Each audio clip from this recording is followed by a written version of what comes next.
Hi guys, this is Ernest Odell, and I wanted to answer some questions that's been put to me over the past several weeks and past several days about alpha mode, beta mode, false beta, false positives in your marketing and advertising and your promotions. And I couldn't think of anything better but to pull up one of my old presentations here that I still use. That still holds true. If you look at the copyright down here of 2009 and we're in 2016, these principles still apply. Now, there's a lot of psychological, uh, subconscious things in your marketing and advertising message, okay, whether you use pictures or just text and words. And what I'm going to do is take you through this and be prepared to take notes if you like. If you also want a copy of this presentation in the PDF form, I'll put a link down below this description in the YouTube video so that you can download it. All right, it won't cost you anything. There's no recruiting, no links, nothing there.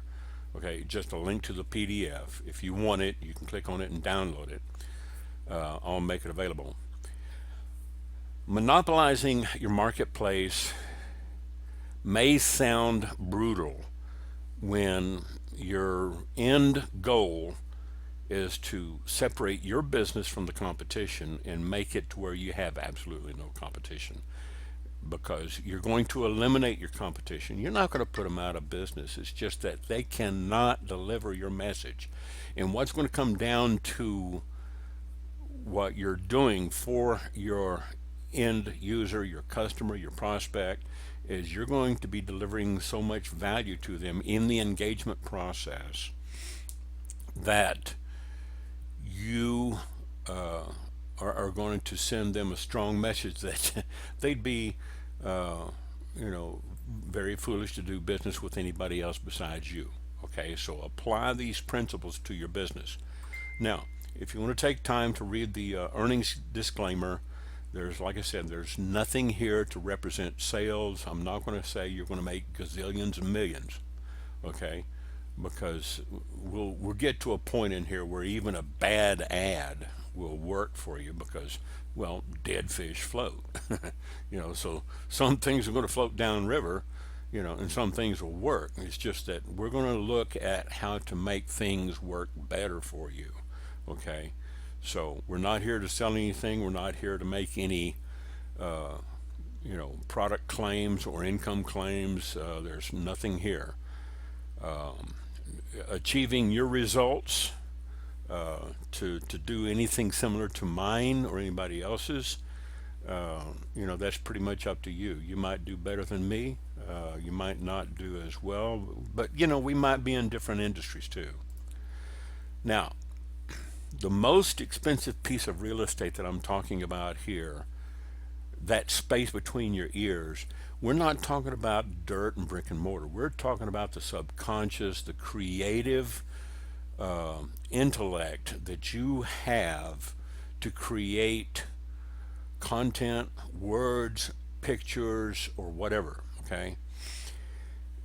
This, what you create up here in your head, will determine how much wealth you acquire. Some people are better at it than others.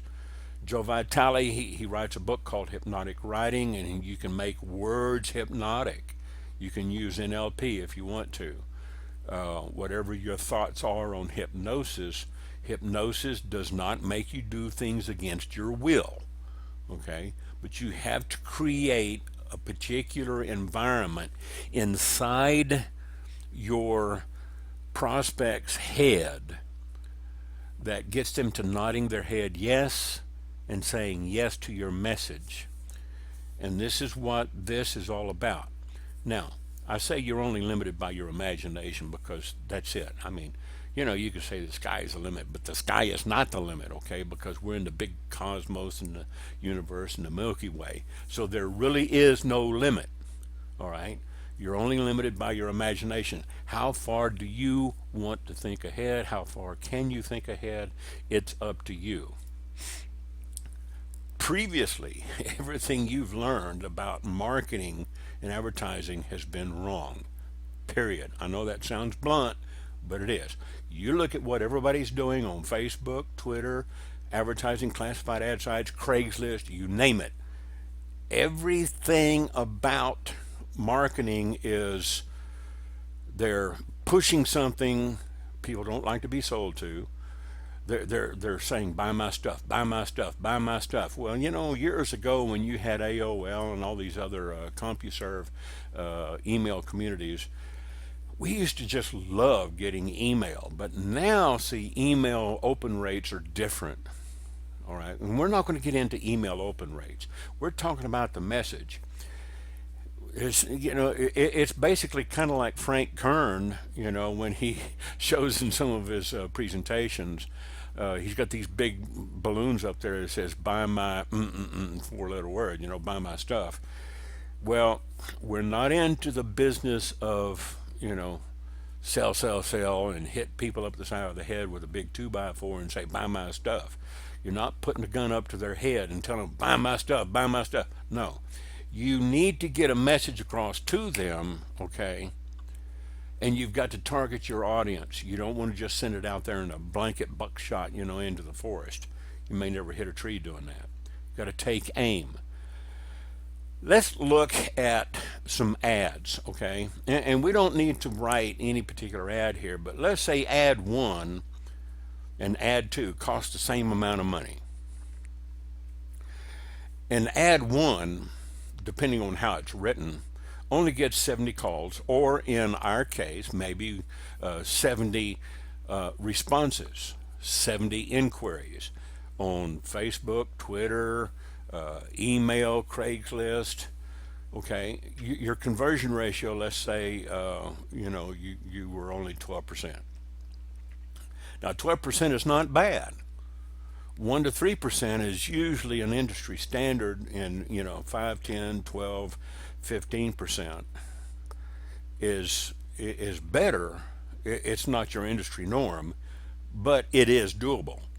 Well, let's say you rewrote that ad into an interrogatory type ad where you're breaking the alpha mode and getting people into the beta mode, but you're not creating a false beta. You get them to step through and follow and take steps, and you have a better conversion ratio. We're looking at, let's say, 2 different ads. Okay, ad 1 is written in a way that's kind of blasé. Ad 2 is written with a lot of power punch, and you get better responses. You get 955 calls, or email responses, or direct mail responses. Remember the old direct mail pieces you used to get in the mail, first class? It's like, if it was really written well, you would get better responses. Gary Halbert and Dan Kennedy are probably 2 of the big masters of the written word, and Gary Halbert was really big in direct mail 30 years ago, before the internet even came online. So you've got to think, what caused readers to say, in this case, I would have to be an absolute fool to do business with anybody else but you, regardless of price, where price is not the issue, okay? And this is one of the questions that I ask a lot of my clients and prospects is, you're the one wanting to make an extra $40 million a year, not me. What do you want to do to get there? You want to listen to me, or you want to try it on your own? Okay. Now, here's where people mix up their marketing tactics or methodologies. Strategic marketing versus tactical marketing. Your strategic marketing has to do with what you say, how you say it, where you say it, and who you say it to. Like whether it's Facebook groups or Twitter or classified advertising in the newspaper, on television, or a PSA, a public service announcement, or a news release, Okay? Think of all the different types of advertising that you might do. Look at a yellow page advertising. What do? They put the name of the business up there and say, here's what we do, call us. Okay? Another one of those, buy my stuff or buy my service. All right?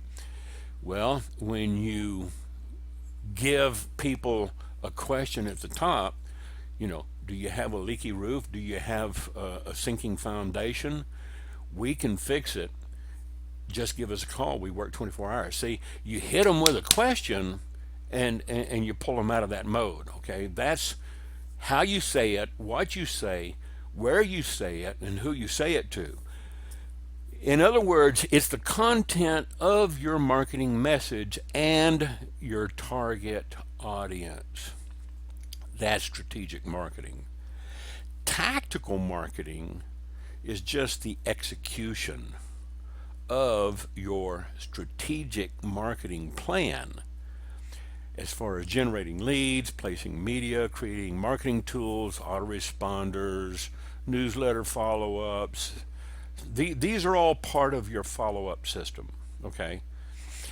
In other words, it's the medium in which your message is delivered. It might be delivered in email, it might be delivered on YouTube, it might be delivered in a Facebook video, it may be delivered in a PDF like this, okay? That's just your tactical marketing. The distinction between strategic marketing and tactical marketing is as different as night and day. It's as different as water and gasoline. Many people assume that when you talk about marketing that you're automatically talking about tactical marketing, and that's not the case. This tactical marketing is placing ads generating leads, okay, on Facebook, classified ads, Twitter, social media, or in the classifieds of the newspaper or in the yellow pages, creating brochures and putting them out in the supermarket, putting out business cards, implementing a system of follow-up and so forth, but they fail to realize that the strategic side of the coin, what you say, who you say it to, where you say it, this is more important than the medium where you say it. This is more important than the tactical side. Learning and implementing these two concepts will help you turn your marketing campaign into a cash machine. You've probably heard of the unique selling proposition, the USP. It's something that only you can say. Nobody else can say what you're saying. If your competitors can say it, then it's not unique. All right? Unique means unique. Nobody else. And each one of us is unique, genetically and characteristically.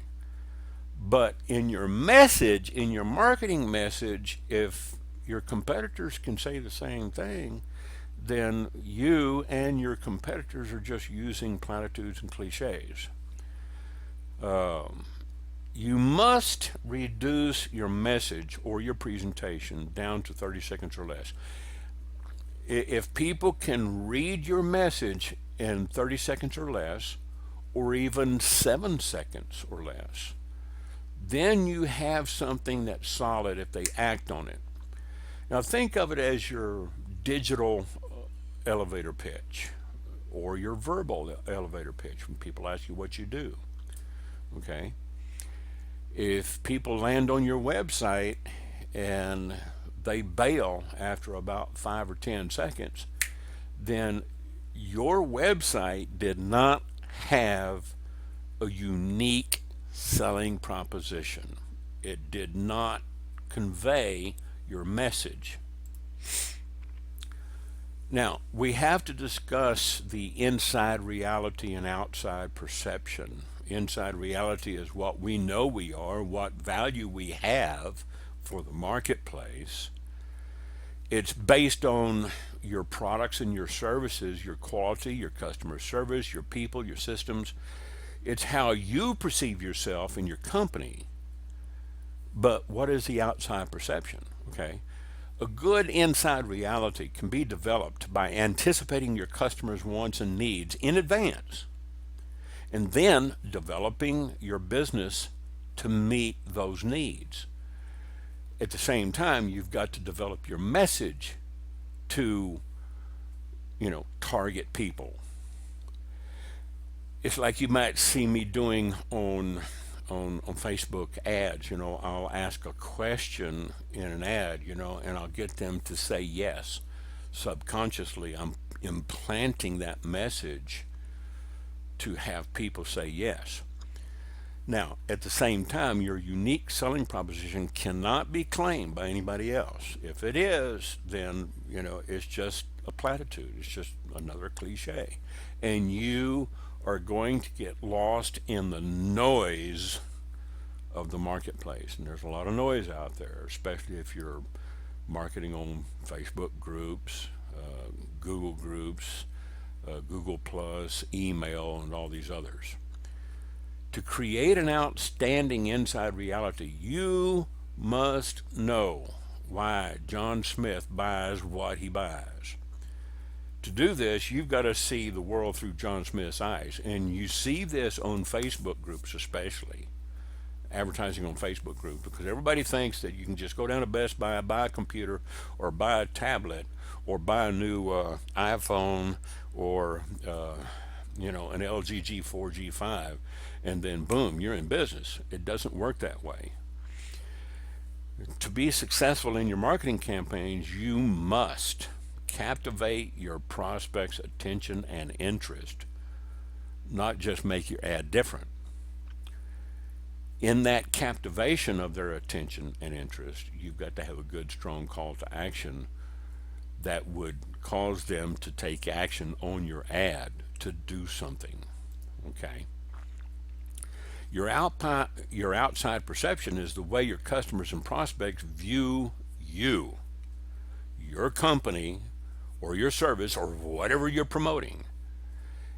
And there's this mentality on a lot of Facebook groups that, they think everything's a scam.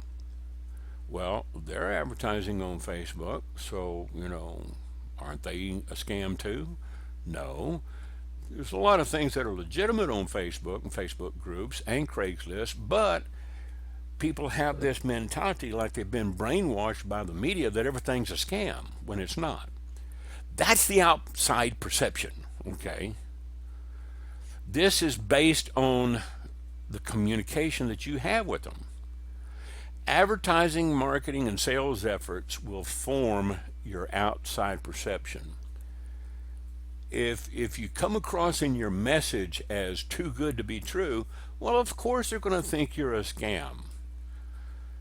But you've got to you've got to develop a message that is more professional and very direct and succinct and very short and to the point. Here's the problem. Most companies you see out there and most advertisers, marketers, whether they're using social media or regular traditional advertising, their inside reality and the outside perception does not match up. Now, there's an old Chinese proverb that says victory goes to the one with superior forces at the point of contact.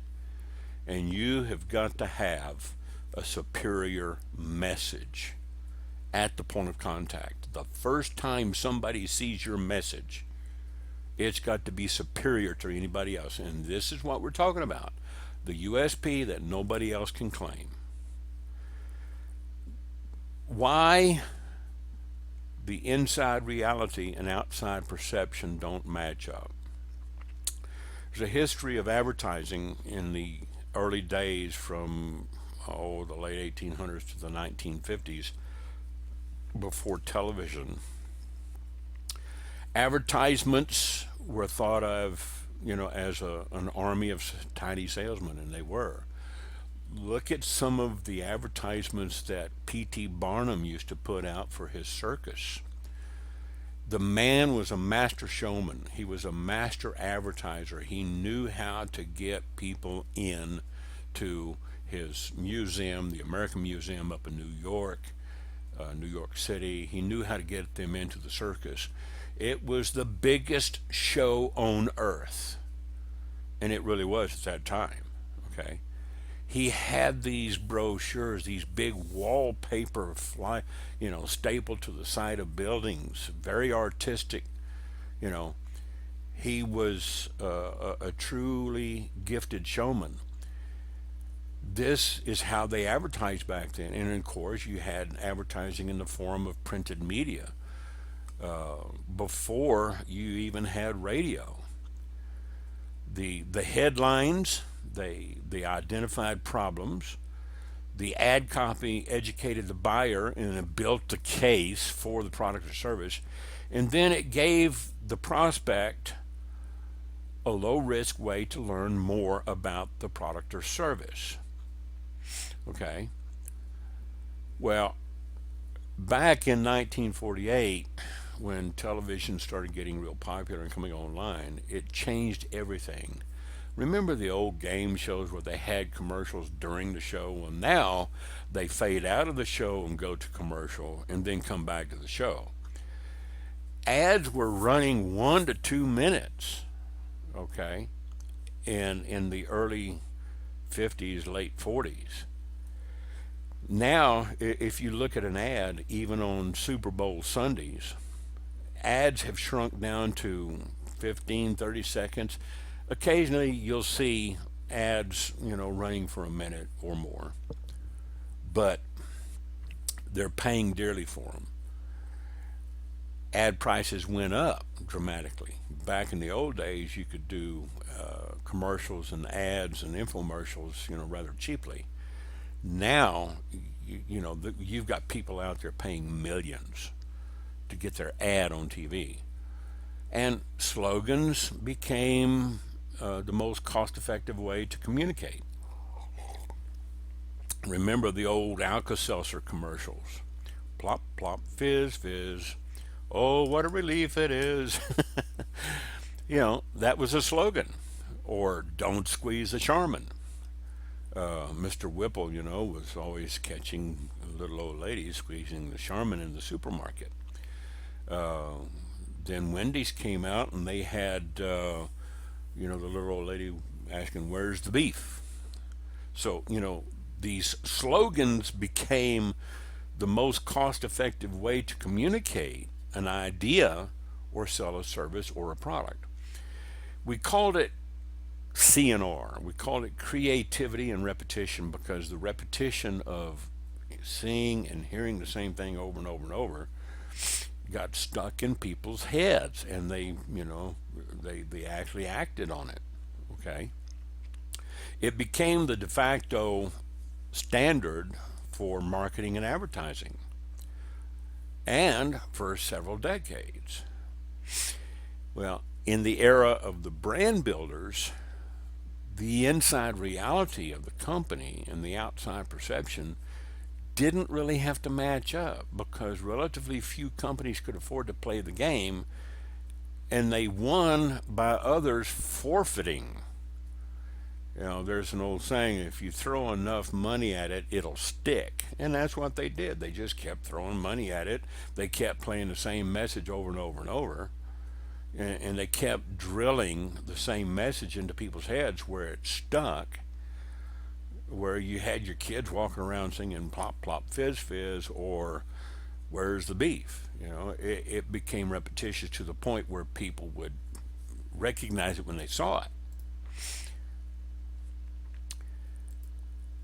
Most advertisements that you see will fit into two categories: the institutional ads and the menu board style ads. Institutional ads is, here's our best attempt at being creative, and here's the biggest budget we could muster to support this crap. It's utilized by most big companies and some small ones, and they still utilize this. You see a lot of companies still doing that.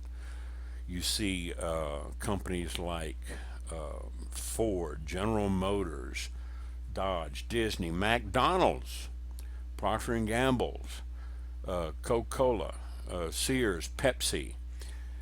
Every year, Coca-Cola, and here's another one, Frito-Lay, you know, they spend billions of dollars every year. Now, this is just back in 1998, $1.6 billion. Dollars. And we're just sourcing some information from back in 2002. But nowadays, it's even more. I would probably suspect that they're spending twice that. And here it is 14 years later. They're probably spending twice this money. Now, I don't know about Sears because they're not a big player in the retail market anymore, but they were, 14 years ago. So, you ask, how big is your budget? Platitudes now rule the roost. Platitudes are words and phrases that are drearily trotted out for the consumer's consumption. They're commonplace and they're predictable, and they lack power to evoke interest because they're overused and they're repetitive. And after a while, you get your prospects looking at it and they just kind of roll their eyes. But they are still working, even though they were original and significant. And they're working because they're stated as if they were original and significant. Take words, for example, like lowest prices, best service, highest quality, most professional, blah, blah, blah. We've been in business since 4409 BC. Uh, yeah, I mean, some of the messages you see out there are really zany. Now, the menu board style ads, it's just like a restaurant menu. Here's our name, here's a list of stuff that we have for sale. And it's utilized by a lot of businesses. You see this kind of advertising on the internet and in the newspapers and in magazines for like computer companies, uh, restaurants. You find them in the yellow pages in the newspaper, magazines. You even hear some of these types of menu board style advertisements on TV and radio. The basic offer is come buy our stuff for no other reason but for the fact that we have it. It's like come buy from us for no justifiable rational reason other than the fact that we have it, okay, and nobody else has it. It's kind of like the only hardware store in town that has a chainsaw that you want. Nobody else carries it, so you reluctantly go down there and buy it from them. Okay. And this is where we get to the point of a dead fish floating downstream. Just because your ads are done wrong and violate the marketing equation, which I'll show you in a few minutes, it doesn't mean that they won't necessarily work. You'll get a few leads, okay? And oftentimes they will work and work just fine. But here's a comforting thought: none of your competitors are doing any better than you are, okay? Truth be known, all these people on Facebook that are claiming to making millions a day, they haven't made a dime. This is why you see them changing business opportunities faster than you change your socks. They are attracted by shiny objects faster than a coyote drinking Red Bull. Okay? But that's part of the dead fish syndrome.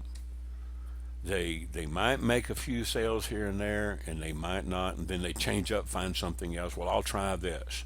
They never stick with anything long enough because they never learned how to market.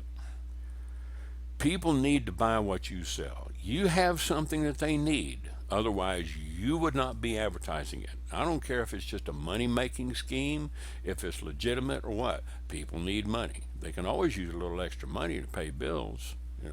If I could show people how to earn $100 a day, just to pay some extra bills, maybe make a mortgage payment or buy extra groceries or pay the light bill, Would they say yes to me? Yeah, a lot of people would. But how you craft your message. They're going to buy from somebody. And if you have an ad that's running, you're going to get some business.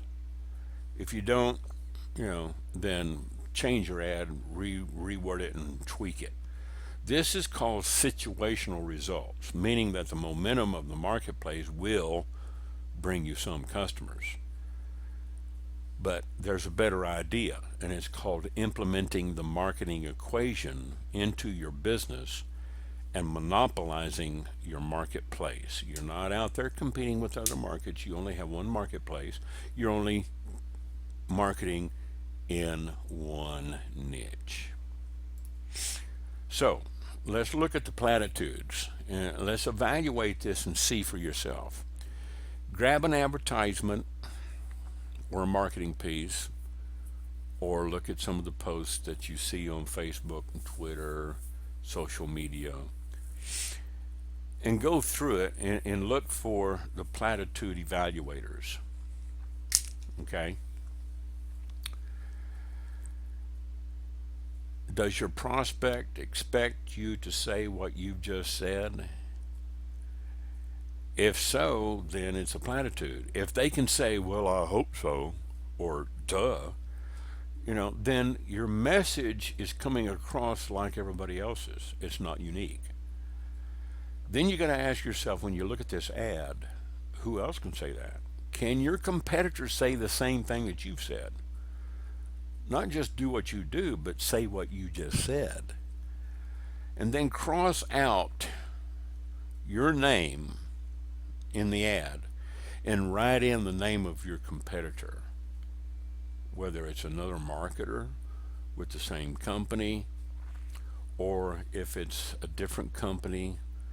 If they can say the same thing that you're saying, then you're just putting out platitudes and your ad is not valid. Okay? It's not going to be an alpha breaker. All right? If the ad still validates as a platitude, then your ad fails the test. So we need to learn how to rewrite the ad. Up until the 1980s, it was fairly easy for companies and salespeople to get into the door and make a presentation and use some old traditional closes and walk out with a check. It was real easy to do cold calls. Not so anymore. Back then, in the 80s, just before the internet, you had fewer competitors, fewer choices.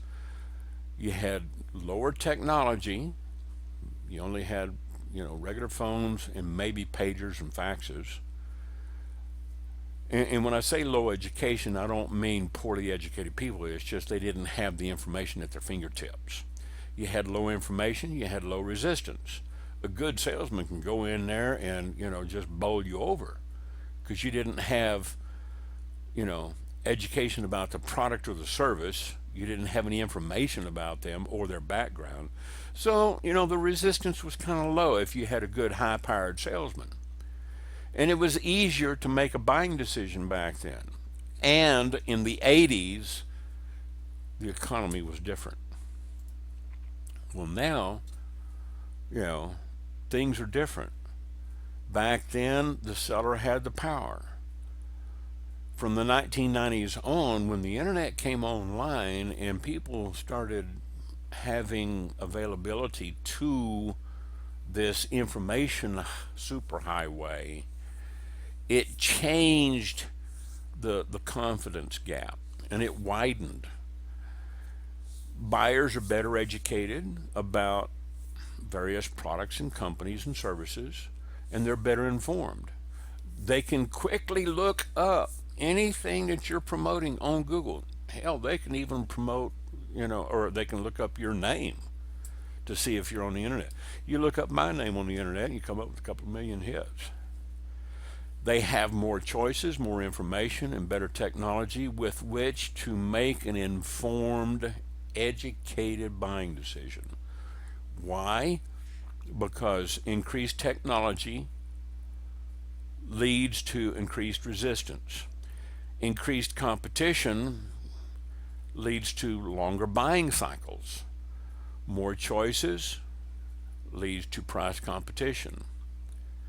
Increased information leads to more products and commodities. Entrepreneurial boom is, just an identical marketing message. Okay? The buyer has the power now, and the seller is basically at his mercy. When you advertise something on social media and somebody comes back and slaps you with scam, well, yeah, they got the power and they may not have all the facts, but how you engage them, you can do one of two things. You can engage them in a conversation to change their mind, or you can just block them, okay? Because some people are just not going to get over that message. The confidence gap represents the buyer's inability to distinguish whether any of the businesses or the products or any of the services are any better or any different or any worse than any of the others. What does that lead to? Well, it leads to everybody thinks everybody is, and everything is a scam when it's not. So you have to be the educator and show where you're different. And the result, why, buyers stall and they start shopping price is because of this right here, the confidence gap. Now, we're going to get to the marketing equation. And I want you to take notes if you can. I know you can always put this on pause and back it up and rewind it and play it forward and take notes. You can also download this, as I mentioned at the very beginning. And you can mark this up, print it off and mark it up and take notes on it. Here's a recap of why everything you know about marketing is wrong. The history of advertising, era of the brand builders, platitudes, days of simple selling and confidence, they're over, okay? Because most companies inside reality and outside perception just did not match. That's what it resulted in. The solution to that is what I refer to as engagement marketing, and using the marketing equation in your engagement process. Before you engage people, you have to interrupt their alpha mode, their sleep mode, their automatic mode. I've described alpha mode as automatic mode. When you drive back and forth to work, you use the same route every day. You don't really have to think about it. It's pretty much automatic.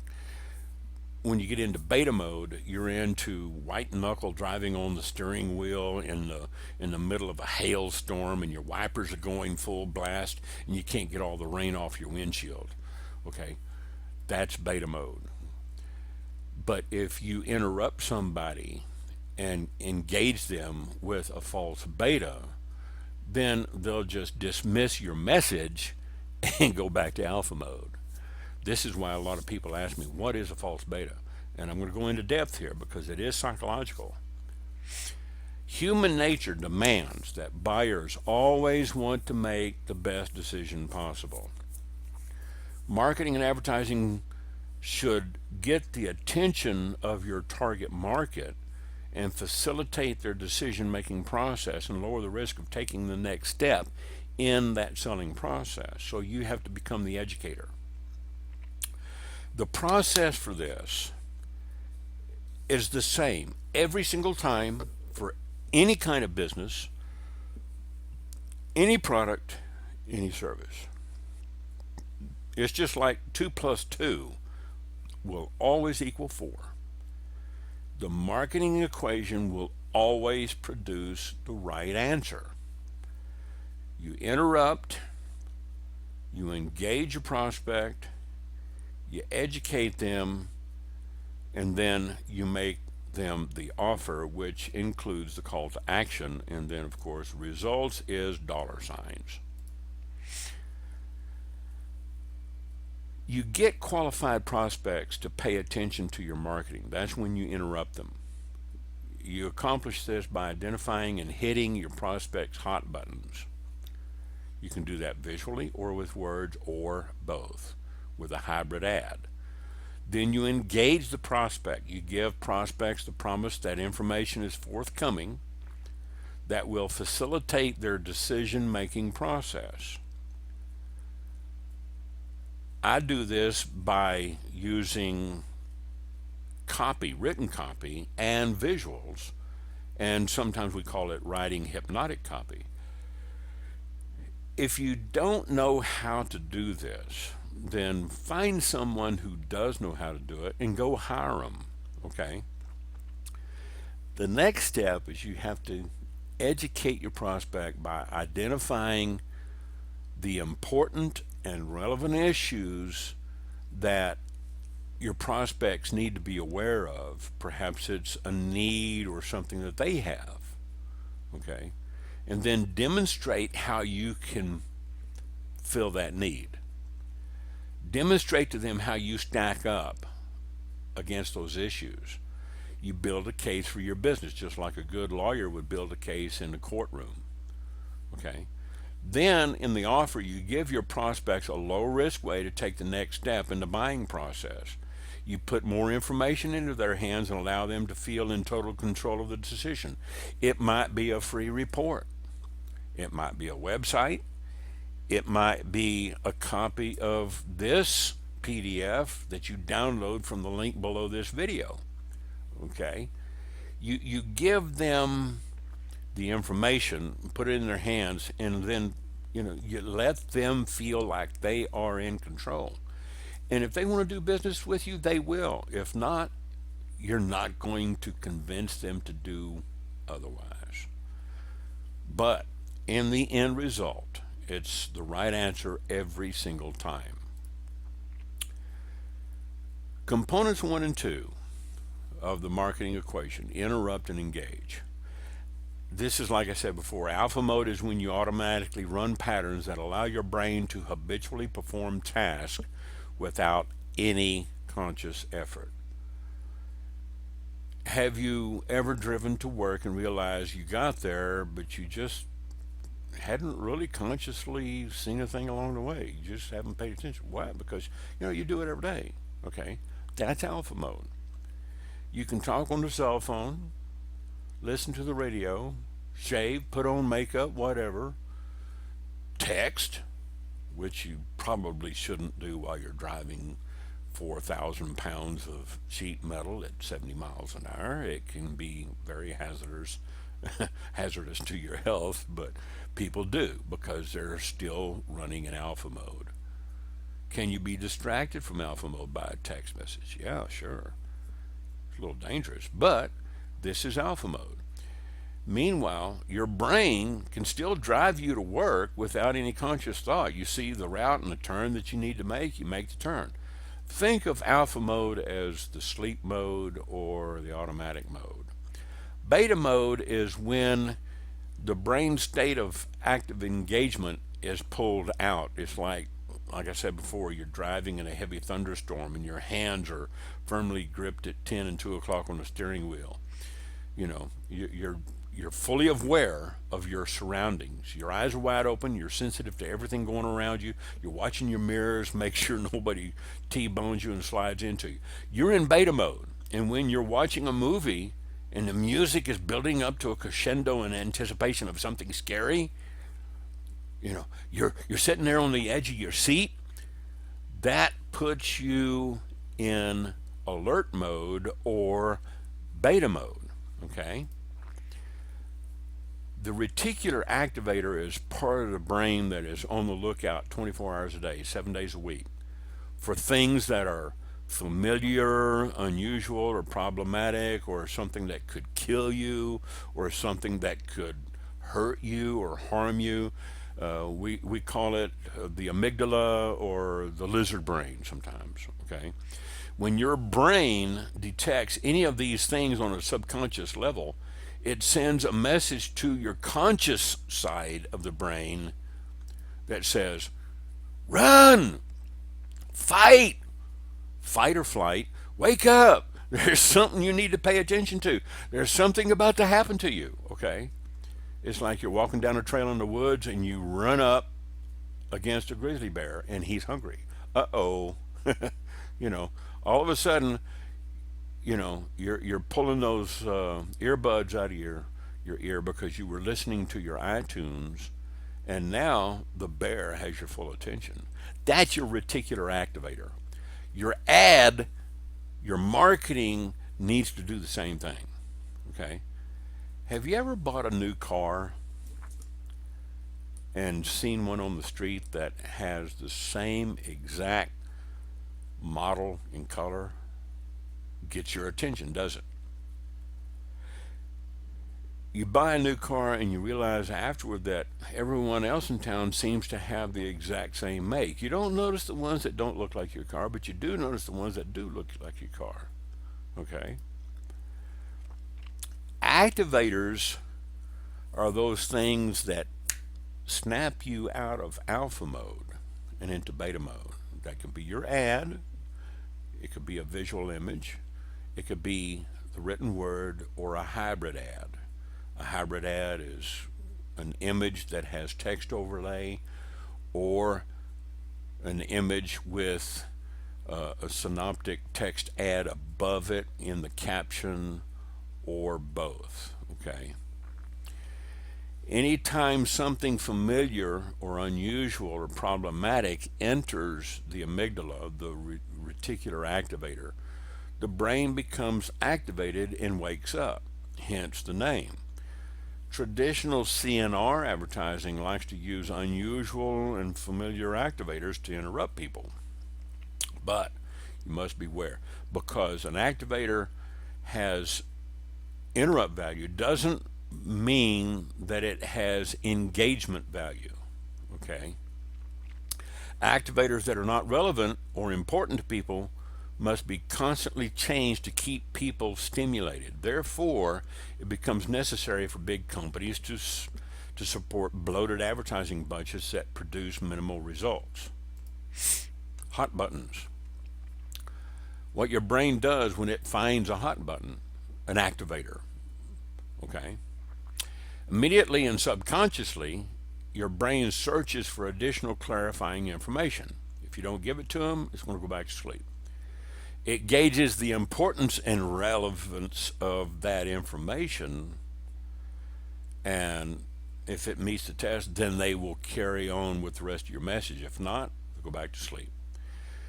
If it's important and relevant, then the conscious bandwidth will be allocated from the brain, and the brain will become engaged. That's what you can do with an interrogatory ad, an ad that ask questions or come off with some blatant wow claim. This means that the activator is a hot button. If it's not important or it's not relevant, the brain will immediately revert back to its previous state of alpha mode, and it will not be engaged. This means that the activator was not a hot button. And that's where we're talking about those activators being false betas. False betas will just, they'll blow you off. If your prospect is interrupted but not engaged, that's a false beta. For example, let's say you're standing in a crowded airport and you hear your name called. You turn around and realize that the person calling your name was actually calling someone else close by you who apparently had the same name. John, oh John, hi, and they walk right by you. Your name is John, but somebody beside you or behind you was named John. And then you realize, okay, that was a false beta. Well, do you still engage that person in conversation? No. Do you ask them what they want? No, of course not. You were just interrupted, but you weren't engaged. But if it was someone you knew who came to you and your name is John, they said, John, hey, what's up, buddy? He's, hey, what's up, George? Uh, you know each other. Then you're engaged in the conversation, and you can take the next step. All right, I use that as an example. False betas. Okay, celebrities are used in a lot of these advertisings that you see because they're familiar faces, and they register in a lot of people's memories and reticular activators, but because the celebrity often does not connect with you or the product or the service, the result is a false beta. Okay, that's the result. Still, they can use celebrities all they want, but do the celebrities always fit the message and vice versa? Activators are strange. They're shocking to the visual and auditory senses. They're creative and unusual, but not all of them will interrupt the prospect. Some of them will interrupt the prospect, and if it's not a real uh, interrupter, then they just go back. When the brain cannot immediately find additional clarifying information, it reverts back to alpha mode. And I'm telling you guys, it's all psychological. Marketing is psychological. There is a psychology to this, all right? There's a philosophy to marketing and advertising. Here's a menu style board. I was talking about this earlier. This menu style board here will interrupt people who are thinking about buying a camera because the pictures of cameras will register in their reticular activator as something familiar. It might be a digital camera, it might be a GoPro, it might be something small like those Google Glass cameras.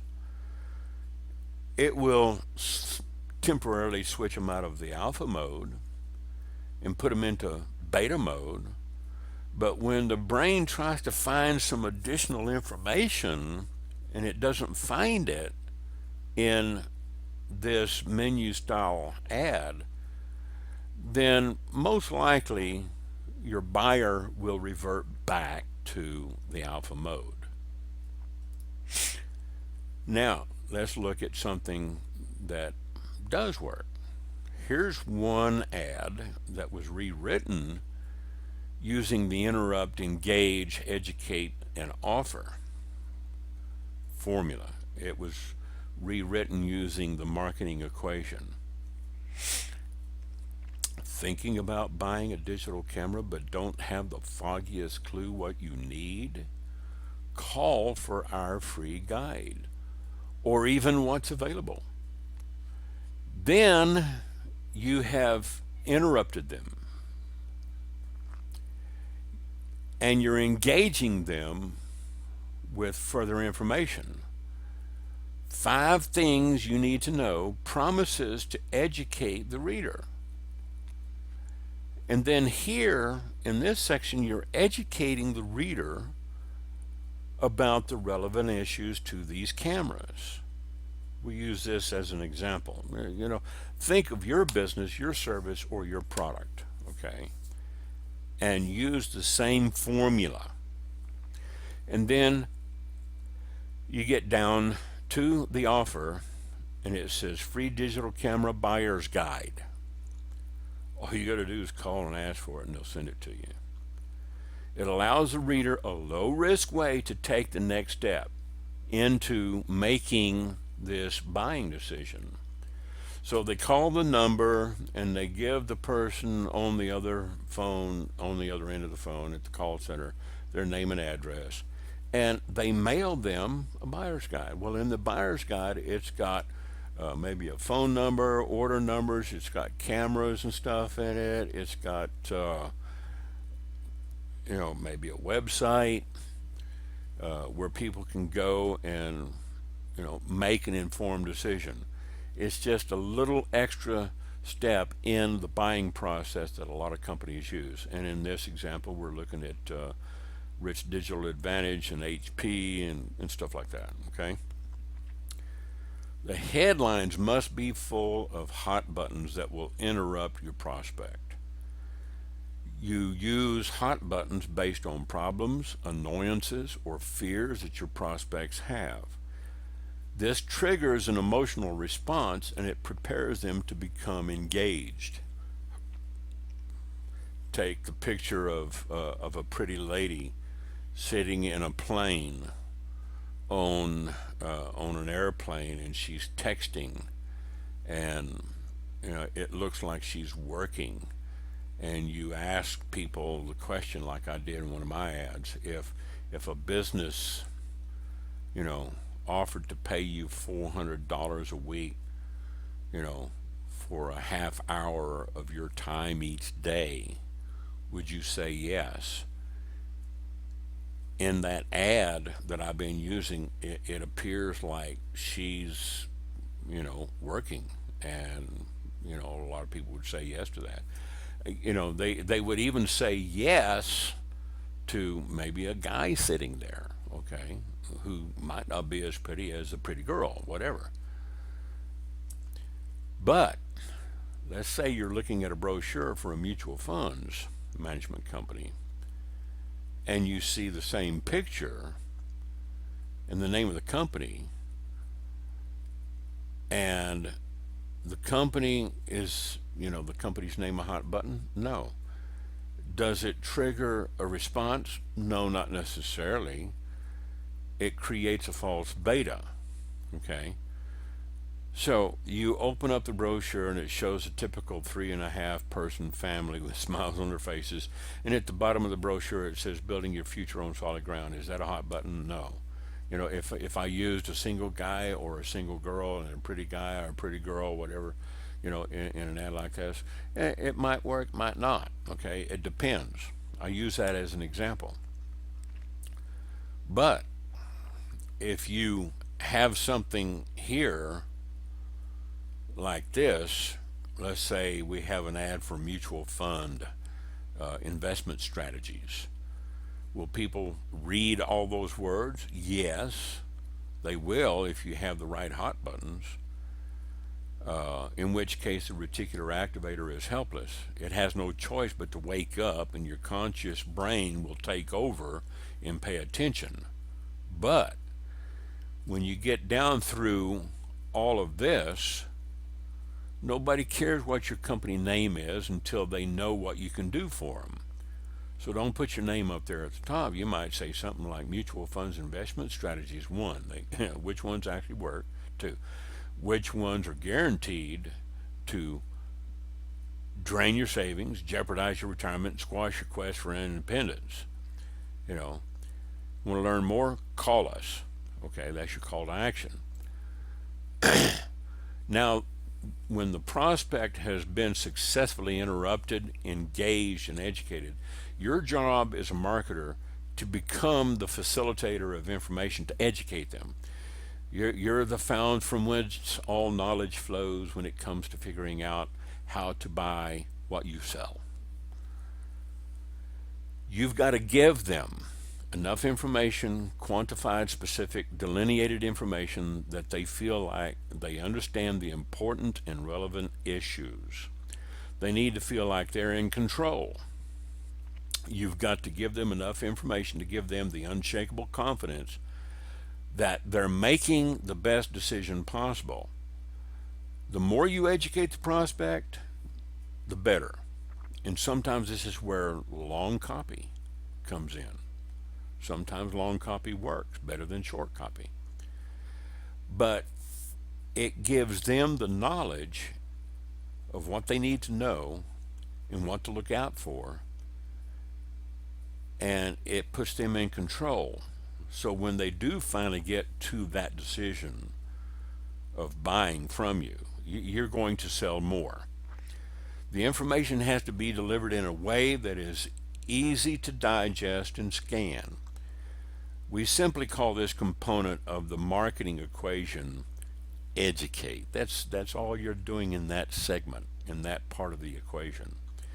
The information that is given to educate your prospects is called control information. because it puts them in control of the decision. So you build a case like a lawyer in court. Your product or your service is on trial. It's got to pass the muster. The customer or the prospect is the jury. You're the attorney. You must educate as to all of the relevant and important issues and prove that your offer has superior value over anybody else's.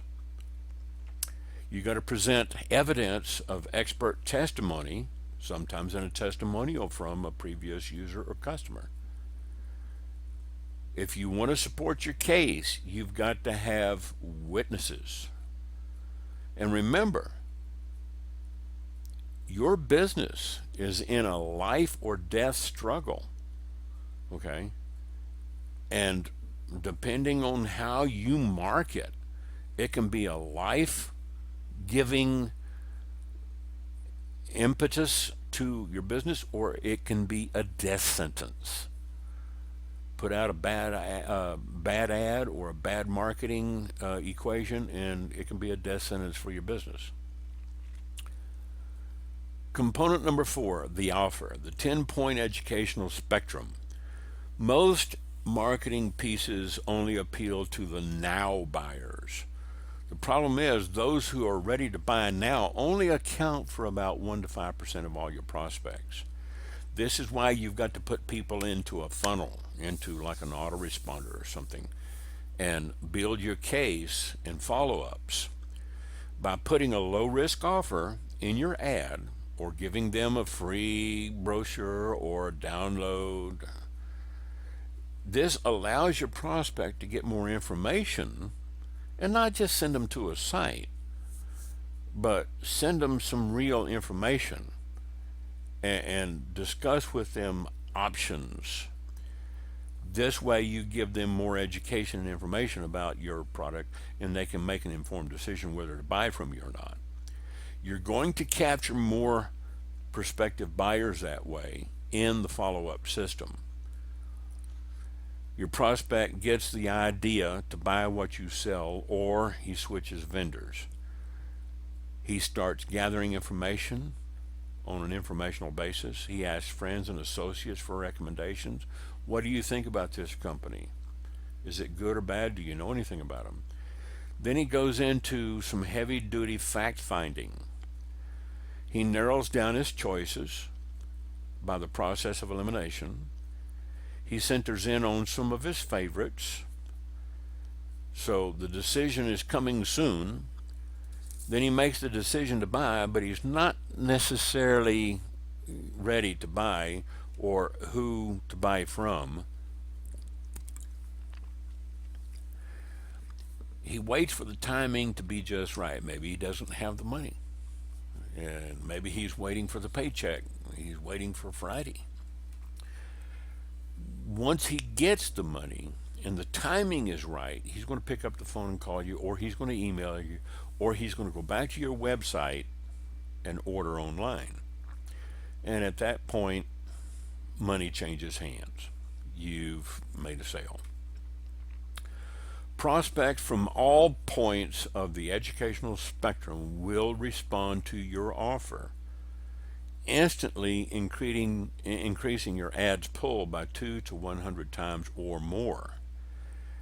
The best part of this is that you can now control those prospects by proactively nurturing them along with a follow-up system and capture more long-term sales. And that's why if you're in any kind of marketing business, you're going to need a good follow-up system. You need an autoresponder.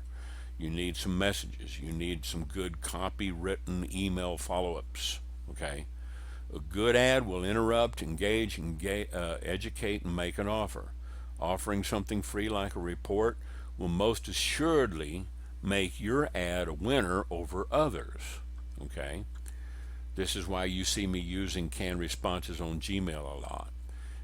Just email a particular string in the subject line to this email, and it'll send back the information you're looking for. And in that return message will be some information for them, maybe a link to a brochure, a digital brochure, or a PDF like this. It will give them information and education, a free report, okay? And it will help them in the buying process.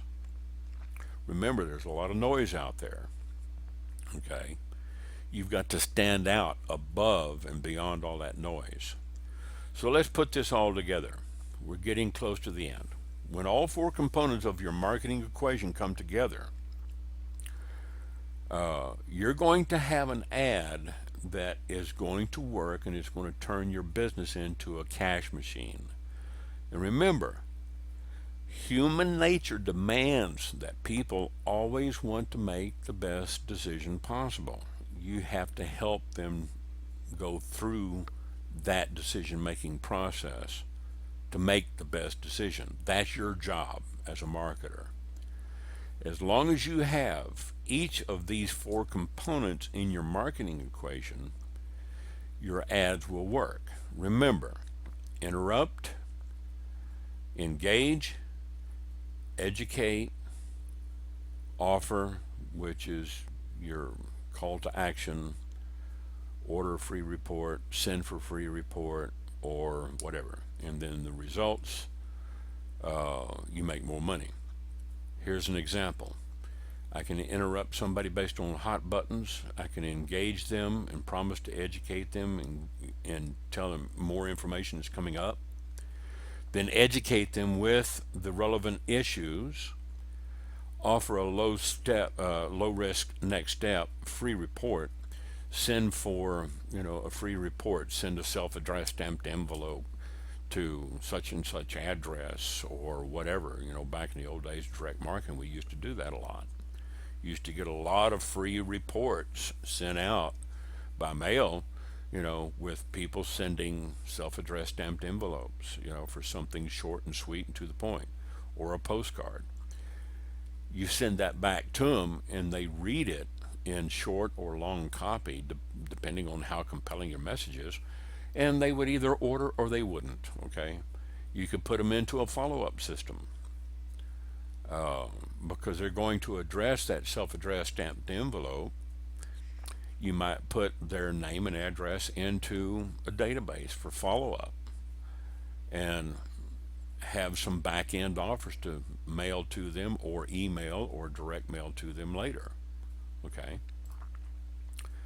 So here's the 8 pillars of successful marketing. A successful company's marketing is systematized through multiple marketing pillars, leveraging and optimizing marketing assets and growing their businesses in all 3 ways.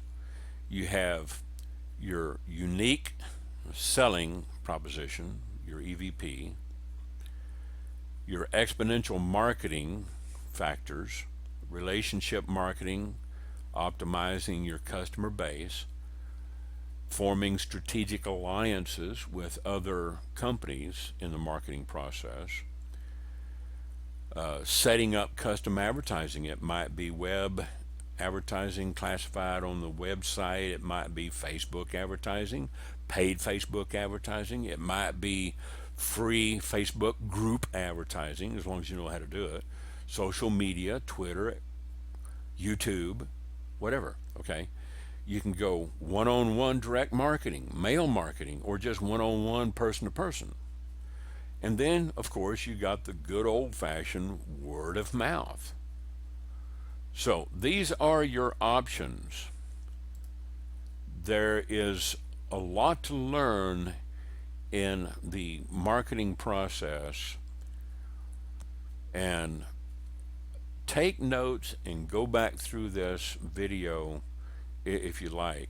Download this PDF. I'll have it up on the I'll have a link underneath the video here on YouTube, and just download it and mark it up, and make notes to yourself. And I hope this helps you, and feel free to email me some comments and put your comments in there and let me know. Thank you.